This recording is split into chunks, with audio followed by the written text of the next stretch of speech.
Olá, sejam todos muito bem-vindos. No dia 3 de junho de 2020, o austríaco Klaus Schwab, fundador e presidente do Fórum Econômico Mundial de Davos, através de um vídeo anunciou o tema anual para 2021, o The Great Reset. The COVID-19 crisis has shown us that our old systems are not fit anymore for the 21st century.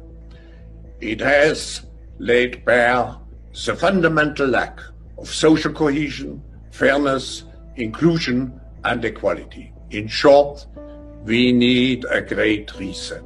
Curiosamente, um modelo muito parecido que vem sendo defendido aí pelo IPCC, que é o International Panel on Climate Change, que é um órgão das Nações Unidas que avalia a ciência relacionada às mudanças climáticas, que tem como garota propaganda Greta Thunberg e seus amiguinhos corporativos como Al Gore e Larry Fink, da Blackwater. Só que essa agenda se encaixa perfeitamente com uma outra agenda. O termo Great Reset se encontra em um documento publicado pela ONU no ano de 2015, onde contém uma análise da situação da população mundial e uma série de propostas. E não é por acaso que este documento é conhecido como Agenda 2020-2030. O tema da Agenda 2030 é um mundo sustentável, que é definido por eles como um mundo de igualdade social, igualdade de gênero, vacinas para todos, através da OMS e da CEP, que é a Coalizão de Inovações e Preparação para Epidemias. Esta é uma organização filantrópica que foi lançada em 2017 pelo Fórum Econômico Mundial, juntamente com a Fundação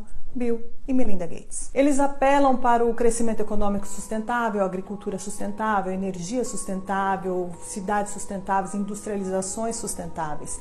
Fica claro que é uma reorganização da riqueza mundial, criando o capitalismo sustentável. Essa mudança precisa ser apoiada por um processo de digitalização global. As novas infraestruturas do 5G farão exatamente isso, facilitando a gestão do enorme tráfego de dados que se tornará aí o petróleo do século XXI. O sistema financeiro será transferido para o Ether e será administrado por um sistema híbrido composto por bancos centrais e empresas privadas capazes de cunhar suas próprias criptomoedas, como o projeto Libra anunciado por Mark Zuckerberg. As pessoas que estão lidando com o reset mundial são as mesmas que criaram o problema. O problema deste sistema perverso é que os cidadãos não servem mais para nada. O objetivo das grandes corporações financeiras é estrangular a economia atual e, em seguida, apropriá-la aí com preços ridiculamente baixos. O verdadeiro poder que governa todo o planeta Terra, mantendo as pessoas dominadas e os governos sob controle, é o poder financeiro, na base das leis ou muitas vezes na ausência delas. Um dos projetos favoritos de Schwab é a Quarta Revolução Industrial para apoiar o bem público, especialmente abordando os desafios sociais e de saúde, incluindo aí a biotecnologia de edição de genes, a telecomunicação do 5G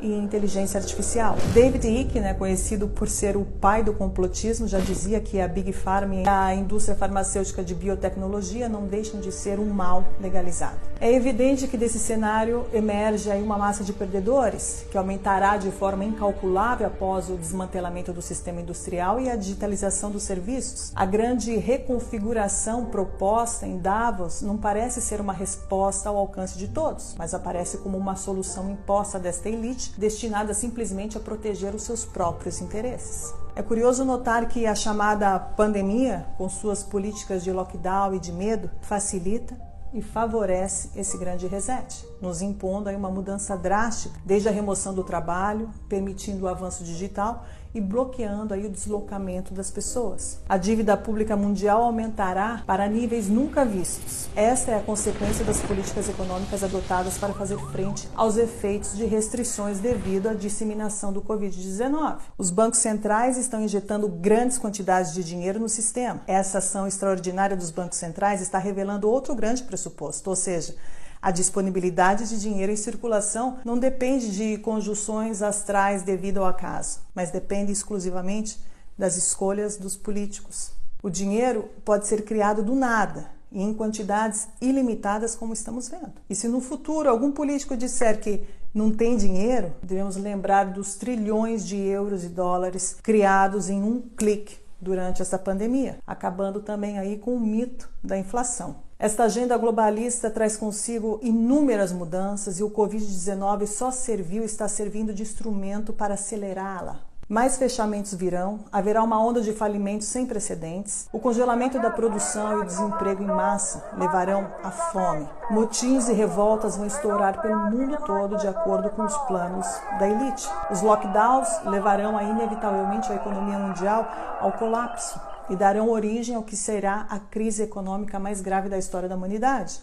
Esta enorme depressão tem uma função muito precisa: criar uma sociedade de duas classes. Uma formada por esta pequena elite dominante e outra formada por uma multidão de pobres, na qual a classe média desaparecerá definitivamente, assim como as pequenas e médias empresas que seguirão o mesmo destino. As grandes corporações terão todo o mercado em suas mãos. É exatamente esse o objetivo designado pelo Clube de Roma, um dos grupos globalistas mais influentes, fundado e financiado por David Rockefeller em 1972. Com a falta de empregos, as massas não terão alternativas, a não ser aceitar as esmolas do governo para sobreviver. John Perkins, ex-economista, explicou em um de seus livros, Confissões de um Assassino Econômico, o real objetivo do FMI: afundar os países em dívidas que nunca poderão ser saldadas para permitir que grandes grupos privados tenham controle total das economias nacionais. As grandes multinacionais terão domínio absoluto. O globalismo, em outras palavras, quer o fim da propriedade privada. O globalismo avança e com ele o ataque final da nova ordem mundial, onde começa a nos mostrar a sua verdadeira face. Embaixo da máscara deste falso humanitarismo se esconde uma crueldade desumana na forma mais pura do totalitarismo mais perigoso da história, como explica perfeitamente o ex-núncio apostólico Dom Vigano em sua última carta. Esta batalha não é apenas contra as instituições políticas subservientes deste plano. São as próprias palavras de São Paulo em sua carta aos Efésios que explicam o verdadeiro significado desse conflito. Nossa batalha, na verdade, não é contra criaturas feitas de sangue e de carne, mas contra os principados e poderes, contra os governantes deste mundo de trevas, contra os espíritos malignos que vivem nas regiões celestiais. São horas decisivas para o destino da humanidade e do mundo, e esta é a batalha que eu, você e toda a humanidade se encontra neste exato momento. È diventato chiaro in questo momento che ognuno di noi è rappresentante di se stesso, perché lo Stato non rappresenta più